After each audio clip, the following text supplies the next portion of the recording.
मेरा नाम सिया है। मैं बचपन से ही बहुत खूबसूरत थी। शायद इसीलिए मेरे माँ पापा ने मेरा नाम भी इतना खूबसूरत रखा। हम लोग एक छोटे से गांव में रहते थे। मैं 15 साल की थी जब मेरी माँ इस दुनिया को छोड़कर चली गई थी। अब घर को संभालने वाला कोई नहीं था। हमारे गांव में बहुत सी जमीनें थी, इसीलिए मेरे पापा को दूसरी शादी करने में कोई परेशानी नहीं हुई। कुछ दिन बाद मेरे पापा दूल्हा बने। अपनी नई नवेली दुल्हन को घर ले आए। मेरा एक छोटा भाई भी था। हम दोनों भाई बहन अच्छे से तैयार होकर अपनी नई माँ का खूब अच्छे तरीके से स्वागत किया। सौतेली माँ, जो मेरे पापा से उम्र में बहुत छोटी थी लेकिन ठीक ठाक थी, क्योंकि वो एक तंदुरुस्त औरत थी। अब नई माँ घर आ गई और मेरे पापा उसके नखरे उठाने में लग गए, क्योंकि वो खूबसूरत ही इतना ज्यादा थी। पापा सुबह काम पर चले जाते और हम दोनों भाई बहनें भी स्कूल चले जाते। कुछ महीने तो अच्छे से गुजरे। फिर एक दिन जब हम स्कूल से लौटे तो एक आदमी हमारे घर पर बैठा था।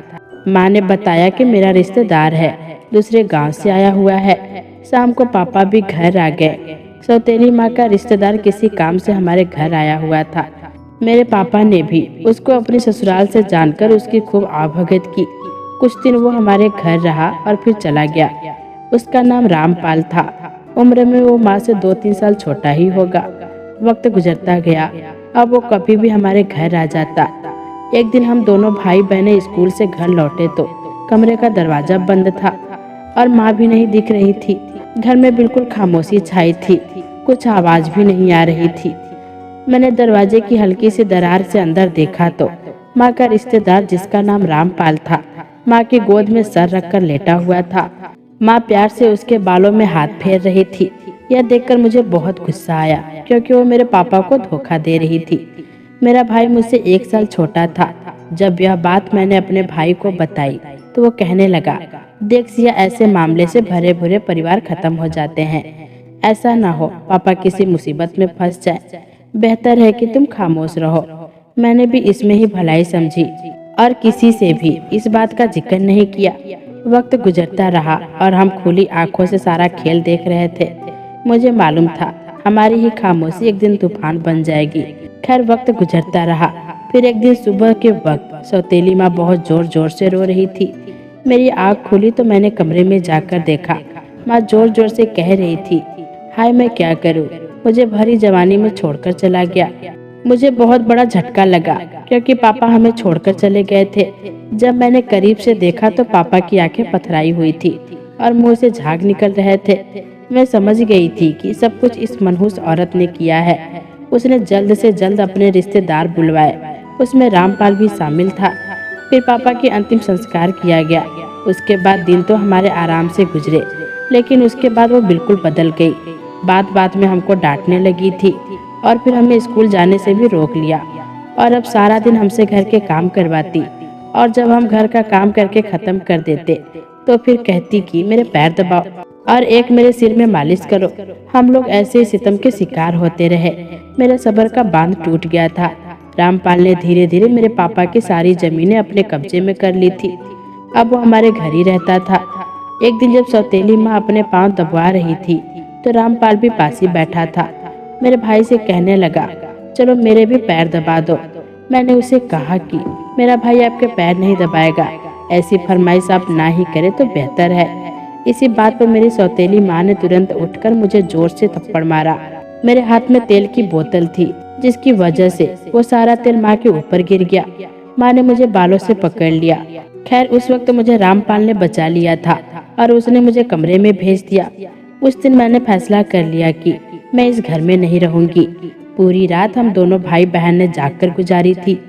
सुबह 6 बजे हमने अपने कपड़े गठरी में बांधे और घर से निकल गए और बाहर खड़े होकर 2 पल अपने घर को आखिरी बार मोहब्बत से देखा और फिर अपने भाई का हाथ पकड़कर मैं तेजी से बस अड्डे की तरफ निकल आई।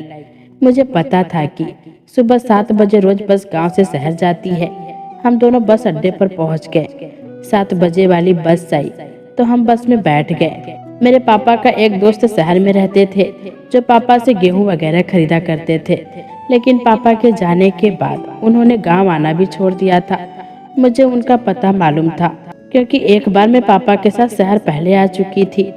हम दोनों उनके घर पहुंच गए। उन्होंने हमें बहुत प्यार दिया। हमने उन्हें सारी बातें बताई। वो बोले अगर तुम्हारा बाप होता तो यह नौबत नहीं आती। खैर छोड़ो, तुम फिक्र ना करो, अभी मैं जिंदा हूँ। मुझे अपने बाप की जगह ही समझो। तुम जब तक चाहो यहाँ रह सकती हो।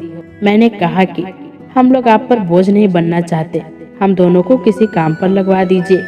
कुछ दिन हम पापा के दोस्त के घर रहे, फिर उन्होंने हमें एक हवेली में काम पर लगवा दिया। हवेली काफी बड़ी थी। उन लोगों ने हमें एक छोटा सा स्टोर रहने को दे दिया। हवेली में एक मालकिन और मालिक ही रहते थे। उनकी एक बेटी मुझसे थोड़ी ही छोटी थी और एक बेटा जैसे अभी 3 साल का था। कुछ ही दिनों में मैंने घर का सारा काम संभाल लिया। मालकिन भी मुझसे बहुत खुश थी। मालिक की हवेली पर एक 20 साल का लड़का भी रहता था, जो मालकिन का ड्राइवर था, जो सुबह आता और शाम को वापस अपने घर चला जाता।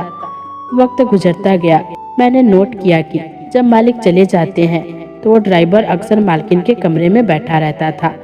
हम में इतनी हिम्मत नहीं थी कि उनसे पूछ सकते या अंदर जाकर देख सकते कि ड्राइवर इतनी देर तक कमरे के अंदर क्या करता है।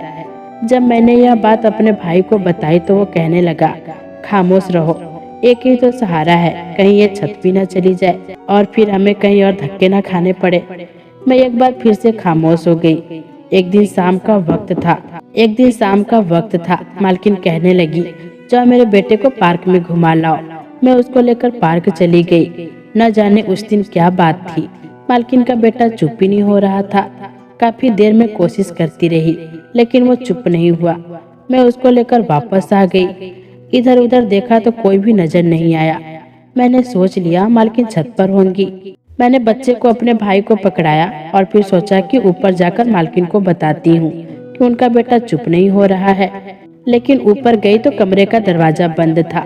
मैंने खामोशी से दरवाजे के सुराख से अंदर देखने की कोशिश की तो मालकिन सामने सोफे पर बैठी थी और ड्राइवर पास में बैठा गंदी हरकतें कर रहा था। मैं दहल कर रह गई। मैं सोच भी नहीं सकती थी कि इस कदर पढ़ी लिखी और समझदार औरत ऐसा भी कर सकती है। उसी दौरान मालकिन ने मेरी आहट महसूस कर ली। वो एक बिजली की तरह तेजी से उठी और लपक कर दरवाजा खोल दिया। मेरी समझ में नहीं आया कि मैं क्या करूं। फिर मालकिन ने मेरा बाजू पकड़कर जोर से अंदर खींच लिया और दरवाजा बंद कर दिया। फिर एक जोरदार थप्पड़ मेरे मुंह पर मारा और कहने लगी कि तुझको तो कहा था कि मेरे बेटे को बाहर पार्क में ले जा। मैंने कहा मालकिन, लेकिन उसने मेरी एक बात नहीं सुनी। तुरंत ही मुझे बालों से पकड़कर जमीन पर गिरा दिया और एक जोरदार लात मेरे पेट पर मारी। मैंने हाथ जोड़े। मैंने कहा मालकिन, मैंने कुछ नहीं देखा। वो बोली, तुझको अभी बताती हूँ कि तुमने क्या देखा है और क्या नहीं। और उसने ड्राइवर को इशारा किया। ड्राइवर ने मुझे पकड़ लिया। फिर वो औरत सोफे पर जैसे तमाशा देखने के अंदाज में बैठ गई और उस ड्राइवर ने उसी के सामने मेरी इज्जत की धज्जियां उड़ा दी। मैं रोती रही, चीखती चिल्लाती रही, लेकिन मेरी आवाज सुनने वाला कोई नहीं था। कुछ देर के बाद वो दोनों मुझे कमरे में ही नीचे छोड़कर चले गए। मेरे पास मेरी बर्बादी पर सिवाय आंसू बहाने के और कुछ नहीं था। शाम को जब मालिक जी घर आए तो आते ही उन्होंने मुझ पर बरसना शुरू कर दिया। कहने लगे, तुमने मालकिन के पर्स से पैसे चुराए हैं। मैंने कहा, नहीं साहब। इतने में मालकिन उठी और मेरे मुंह पर थप्पड़ों की बारिश कर दी। कहने लगी, खुद मैंने इसे अपने कमरे की अलमारी से पैसे चुराते देखा है। उन्होंने ड्राइवर को बुलाया और कहने लगी, आप चाहे तो इससे पूछ ले। फिर ड्राइवर कहने लगा, जी साहब, मैंने इसको ऊपर वाले कमरे में खुद जाते देखा था। इतने में मालकिन बोली, इसको अभी और इसी वक्त घर से निकाल दे। मालिक अच्छे आदमी थे। वो कहने लगे, छोड़ो, माफ कर दो, छोटी मासूम बच्ची है। फिर मालिक ने मुझे अपने पास बुलाया और कहने लगे, देखो, आज के बाद चोरी मत करना, जो भी चीज चाहिए मुझे बता देना। मैं नजरें झुकाए खामोश खड़ी थी। गरीब बेसहारा लड़की इससे ज्यादा और कर भी क्या सकती है। वक्त गुजरता रहा और मैं अपनी आंखें और कान बंद करके अपना वक्त गुजार रही थी। 2 साल ऐसे ही बीत गए। एक दिन मालकिन और मालिक को किसी काम से बाहर जाना था। वो जब भी बाहर जाते तो ड्राइवर को छुट्टी दे देते थे। तो उस दिन भी उन्होंने ड्राइवर से कहा कि हम लोग जरा बाहर जा रहे हैं, आज तुम्हारी छुट्टी है, तुम अपने घर चले जाओ। उनकी बेटी जो अभी स्कूल में ही थी, मुझसे कहा जब वो स्कूल से आए तो उसका ख्याल रखना। दोपहर को 3 बजे के करीब वो स्कूल से आएगी। मैंने उसको खाना लगा कर दिया और उसको खाना खिलाकर उसके पास ही बैठ गई। वैसे भी वो मुझसे बहुत प्यार से बातें करती थी, इसीलिए मुझे भी बहुत अच्छी लगती थी। थोड़ी देर के बाद दरवाजे की घंटी बजी तो देखा ड्राइवर था। कहने लगा, मालकिन आ गई क्या? मैंने कहा नहीं। फिर कहने लगा मुझे कुछ काम है, मैं उनका इंतजार कर लेता हूँ। मेरे मना करने के बावजूद वो अंदर चला आया। घर में आकर उसने इधर उधर झांका और मीना के कमरे में चला गया। मुझसे कहने लगा, अगर तुमने किसी को भी बताने की कोशिश की, मैं मालिक से कह दूंगा कि तुमने मुझे फोन करके बुलाया है। फिर उसने मीना के कमरे में जाकर अंदर से दरवाजा बंद कर लिया। वो एक मासूम सी भोली भाली लड़की थी। उसने अंदर से शोर मचाना शुरू कर दिया।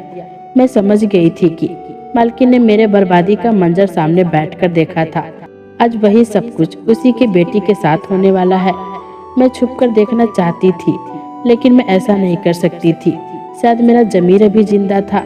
मैं भागकर पास वाले घर में गई और उनको सारा माजरा बताया।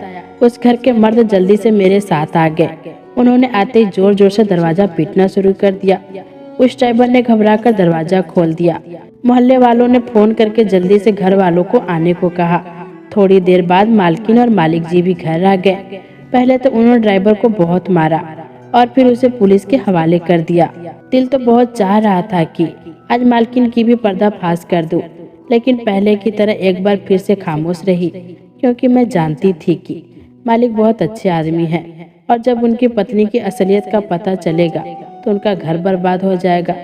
नाबालिग मीना के साथ जबरदस्ती बलात्कार के जुर्म में उस ड्राइवर को फांसी पर लटका दिया गया। मैं बहुत ज्यादा खुश थी, क्योंकि मीना के साथ वो मेरा भी कसूरवार था। फिर एक दिन मालकिन ने मुझे अपने पास बुलाया और मेरे आगे हाथ जोड़कर मेरे कदमों में बैठ गई। कहने लगी, मैंने तुम्हारे साथ बहुत बुरा किया था, लेकिन तुमने फिर भी मेरा राज नहीं खोला। मुझे माफ कर दो। आज से मैं तुम दोनों बहन भाइयों को अपनी बेटी से भी बढ़कर परवरिश करूंगी। मैं कर भी क्या सकती थी। मेरी आंखों से आंसू बह रहे थे। मैंने अपने भाई के आने वाले कल के बारे में सोचकर मालकिन को माफ कर दिया और आज हमने उस मालकिन के प्रायश्चित के बदौलत अपने सौतेली माँ से भी जमीन जायदाद वापस ले ली है और हम पर वो इम्तिहान जुल्म करने के जुर्म में, हमारे बाप की दौलत पर कब्जा करने के जुर्म में, हम नाबालिग बहन भाई को घर से बेघर करने के जुर्म में मैं उन दोनों को यानी रामपाल और मेरी सौतेली माँ को उम्र कैद की सजा सुना दी गई है। अब हम दोनों अपने पैरों पर खड़े हैं और एक अच्छी जिंदगी जी रहे हैं। इंसान जब हैवान बन जाता है तो उसका अंजाम भी बहुत बड़ा होता है।